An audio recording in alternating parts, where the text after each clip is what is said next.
December 25th, 1937. Christmas morning in Hollywood. While families across America unwrapped presents beneath twinkling trees, a studio janitor pushed open the door to the executive suite at Sterling Pictures and found something that would shake Tinseltown to its core. Maxwell Sterling, the most powerful man in Hollywood, the king who made and destroyed careers with a snap of his fingers, lay slumped over his mahogany desk, a bullet through his temple and a revolver in his hand. The official story? Suicide. But in a town built on illusions, nothing is ever quite what it seems. What really happened in that locked office on Christmas Eve? And why, after all these years, do the whispers still echo through the corridors of power?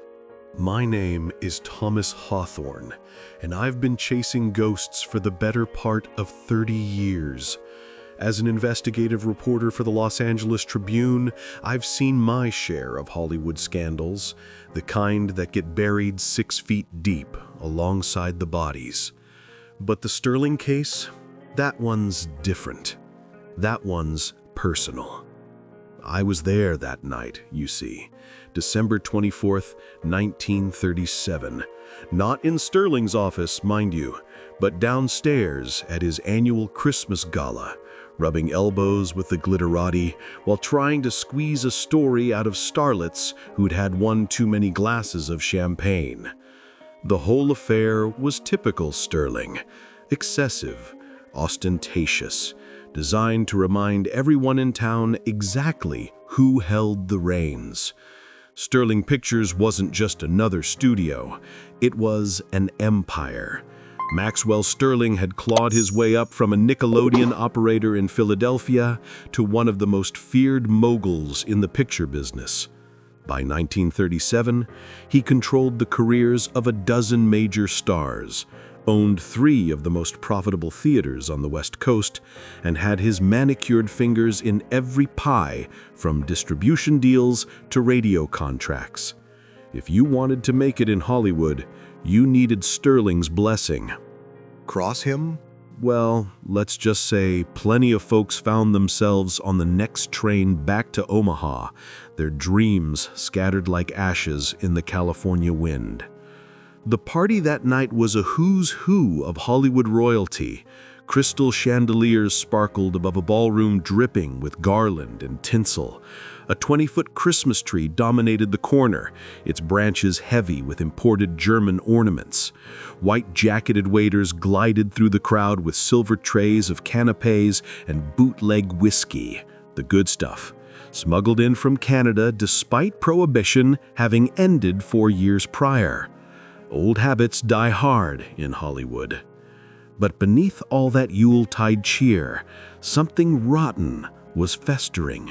I'd been watching Sterling all evening, notebook tucked discreetly in my jacket pocket. The man was in rare form, glad-handing producers, whispering in the ears of nervous contract players, playing the gracious host while his cold eyes calculated every angle. But I noticed the cracks, the way his smile never quite reached those eyes, the tension in his shoulders when certain guests approached, the manner in which his gaze kept drifting toward the grand staircase that led to his private offices. 4 people in particular seemed to occupy his attention that night. 4 people who would later become the prime suspects in what the police refused to call a murder. First, there was Gloria Fontaine. You remember Gloria, the platinum blonde with the sultry voice who'd set box offices on fire in 1932 with Midnight Confessions. She'd been Sterling's biggest star, his golden goose. But 5 years is an eternity in Hollywood years, especially for a dame. At 35, Gloria was being quietly pushed aside for younger talent. I'd heard through the grapevine that Sterling planned to terminate her contract right after the new year. That night, I watched her corner him near the punch bowl, her diamond bracelet, a gift from Sterling himself 2 Christmases prior, catching the light as she grabbed his arm. Their conversation lasted maybe 90 seconds, but the fury in Gloria's eyes could have melted the ice sculpture centerpiece. Sterling pulled away with a dismissive wave, leaving her standing there, champagne flute trembling in her hand. Second was Richard Blackwood, Sterling's business partner, though partner was a generous term. Blackwood owned maybe 15% of Sterling Pictures, enough to sit on the board, but not enough to challenge Maxwell's iron grip on decision-making. Richard had been Sterling's friend once, back in the Philadelphia days when they were both scraping by. But friendship means nothing when there's money on the table. I'd gotten a tip earlier that week that Sterling was negotiating to sell the studio to RKO, and Blackwood's shares would be bought out at a fraction of their real value. Richard was facing financial ruin, and everyone at that party knew it. I spotted him that evening, standing alone on the balcony, staring at Sterling through the French doors with an expression that could only be described as murderous. Then there was Thomas McCarthy. No relation, despite sharing my Christian name. Tommy Mac was a screenwriter, one of the best in the business when he was sober. He'd penned Desert Shadows, the picture that won Sterling Pictures its first Academy Award for Best Picture in 1935. But Hollywood has a nasty habit of chewing up talent and spitting out the bones. Sterling had stolen Tommy's latest script, a sweeping Western epic that would later become Copper Canyon, and slapped another writer's name on the credits. Tommy's career was finished before he hit 40. He had been drinking heavily for months, living in a flophouse in downtown Los Angeles, burning through what little money he had left. He shouldn't have even been at that party, but somehow he'd gotten past the security. I saw him stumbling near the bar, bourbon staining his wrinkled tuxedo, muttering under his breath every time Sterling's booming laugh echoed across the ballroom. And finally, there was Catherine Sterling, Maxwell's wife of 16 years. Catherine was old money, Boston Brahmins, the kind of family that traces its lineage back to the Mayflower. She'd married Sterling when he was on the rise, bringing social legitimacy to his nouveau riche fortune. But whatever love had existed between them had curdled years ago. Maxwell flaunted his affairs with starlets and showgirls, photographed at nightclubs with women half his age, while Catherine remained at their Beverly Hills estate, maintaining appearances. That night, she floated through the party like a ghost, her emerald gown impeccable, her smile frozen, her eyes dead. I'd heard rumors she'd been carrying on with a contract player named David Weston, a handsome kid from Iowa with matinee idol looks and a head empty as a church on Monday morning. If Sterling died, Catherine stood to inherit everything: the studio, the houses, the investment portfolio worth millions. That's the kind of motive that makes even the most refined lady consider drastic measures. The party wound down around 11:30. Sterling made his excuses, citing paperwork that needed his attention before Christmas morning. Several guests saw him climb the grand staircase to his office suite. He was alone. That much everyone agreed on. The office door was solid oak with a Yale lock, the best security money could buy in 1937.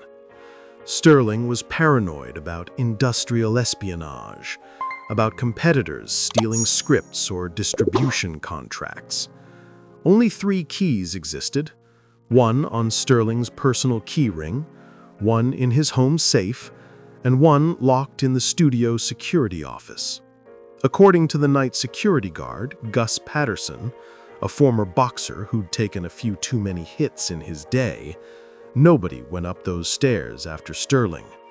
Gus was stationed at the bottom of the staircase from 11:40 until he left his post at 12:15 to make his rounds of the building's perimeter. The second-floor hallway was empty when he passed through. Everything seemed normal.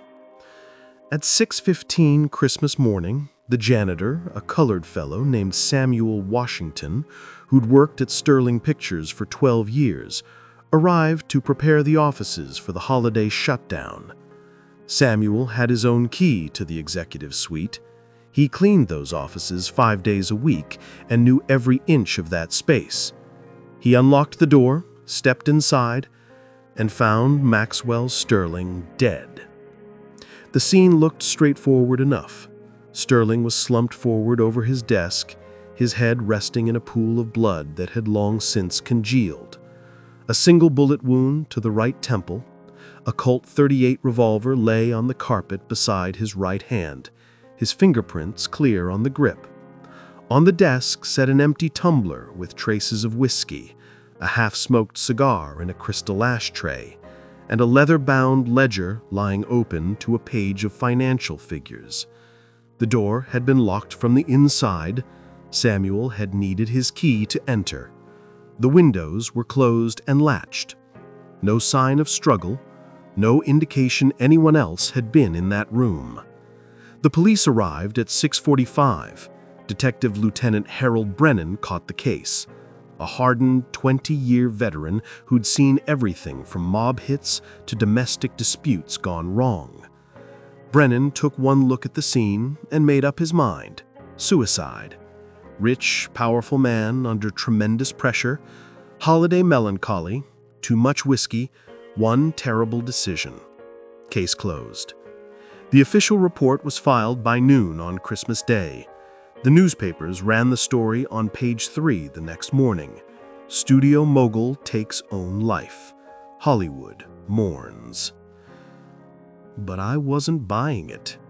Not for a second. Something smelled rotten, and this whole setup reeked worse than the fish market at dawn. Successful men like Maxwell Sterling don't eat a bullet over business problems. They eat other people. And there were too many loose threads, too many details that didn't quite line up. First problem, the gun. That Colt .38 was Sterling's personal piece, kept in his desk drawer. But Sterling was left-handed. I'd watched him sign contracts, hold cocktail glasses, gesticulate during conversations. The bullet entered his right temple. Possible for a suicide? Sure, but awkward as hell. A left-handed man would naturally put the gun to his left temple. Second problem, the door. Yes, it was locked from the inside, but that Yale lock was tricky. My landlady had the same model. If you pulled the door shut hard enough while holding the lock button depressed, it would latch from the outside while appearing to be locked from within. Someone with knowledge of that quirk could have staged the scene and walked away, leaving everyone to assume Sterling had been alone. Third problem, the glass. I managed to get a look at the police report through a source at the precinct. Cost me $20 and a bottle of Canadian Club. The whiskey residue in that tumbler showed traces of Sterling's fingerprints, but they were smudged, unclear, almost as if the glass had been wiped and then Sterling's fingers pressed against it posthumously. The coroner's report indicated Sterling's blood alcohol was elevated, but not dramatically so. Maybe 2 drinks over the course of the evening. For a man with Sterling's tolerance, that was practically sober. Fourth problem, the ledger. That financial book was open to a page showing partnership distributions, including Blackwood's percentage. But Sterling was meticulous about locking sensitive documents in his safe every night. Why leave it out? Unless someone wanted it found. Unless someone wanted to establish a clear motive for suicide, financial troubles, partnership disputes, the weight of business decisions. I started digging, calling in favors, buying drinks for anyone who might have seen something that night. The picture that emerged was murkier than the Los Angeles River after a rainstorm. Gloria Fontaine's alibi was ironclad. She'd left the party at 11:20 with her driver and was seen entering her Brentwood home by 11:50. Her Filipino houseboy confirmed she'd gone straight to bed. But Gloria had money and connections. If she'd wanted Sterling dead, she could have arranged it without dirtying her own manicured hands. Richard Blackwood claimed he'd driven home to Pasadena immediately after Sterling went upstairs, arriving at his estate around midnight. His wife backed him up, but Pasadena was only 40 minutes away. He could have returned to the studio, done the deed, and been back in bed by 1 a.m. with no one the wiser.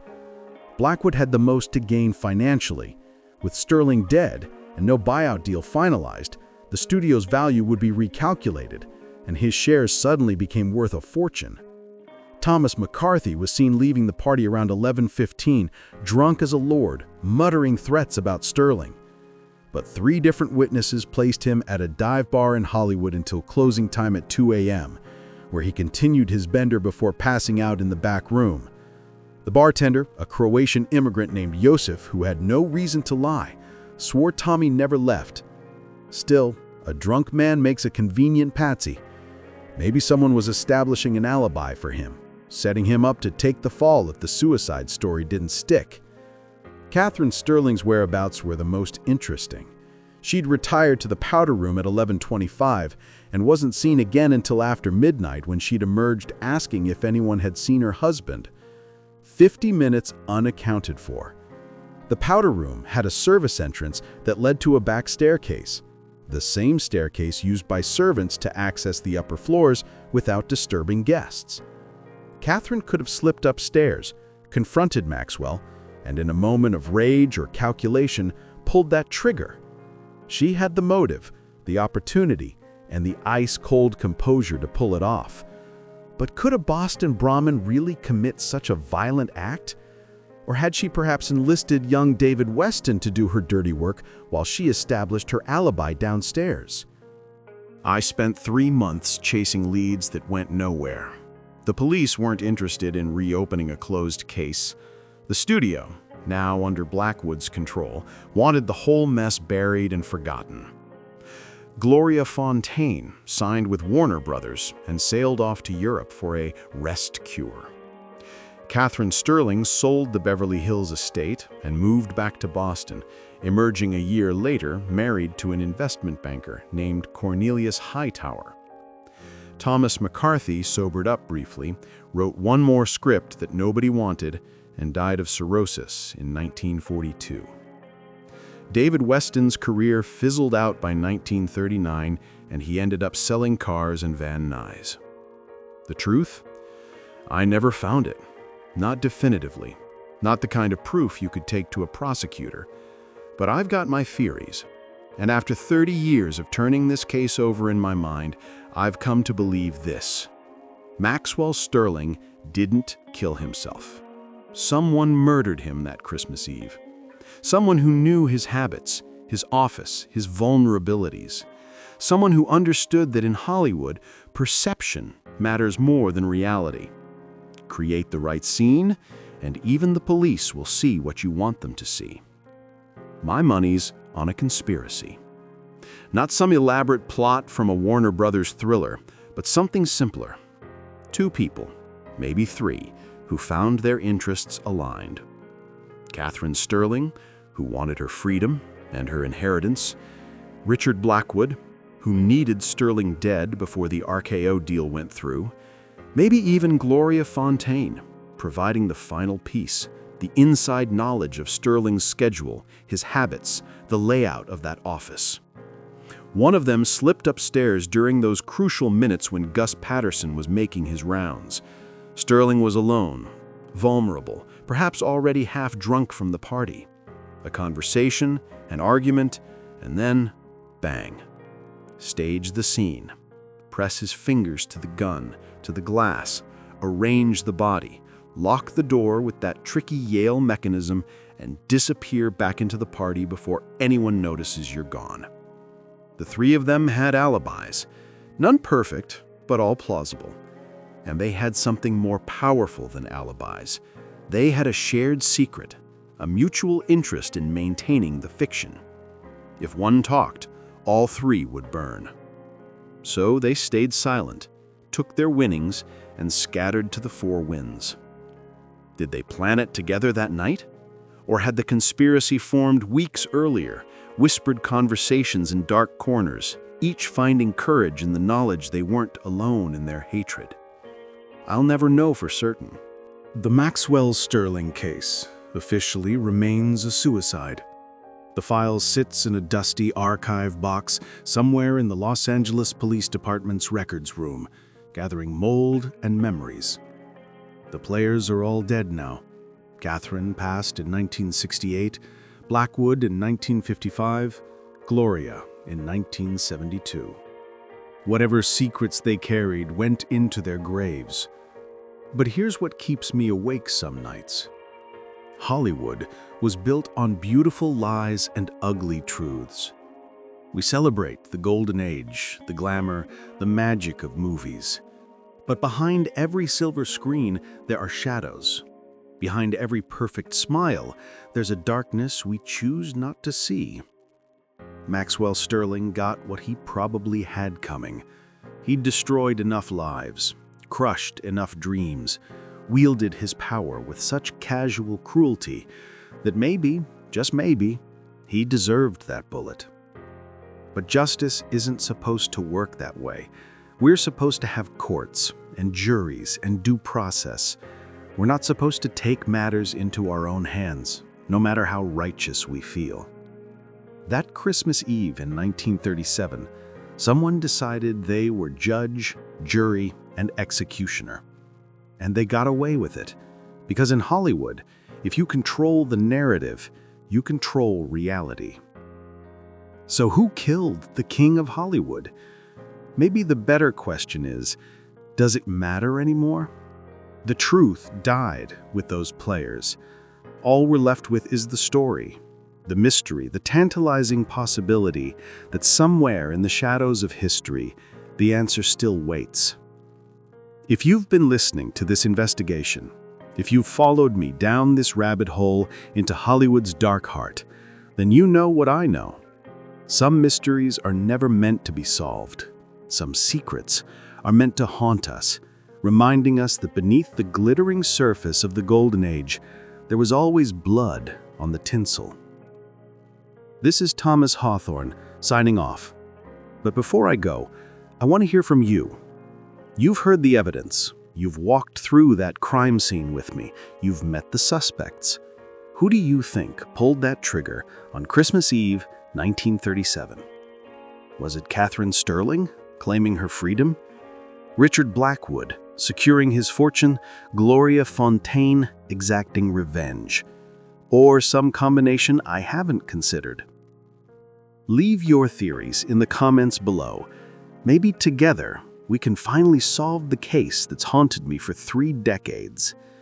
And if you want more investigations into Hollywood's darkest secrets, more stories from the shadows of the Golden Age, subscribe to Golden Age Mysteries.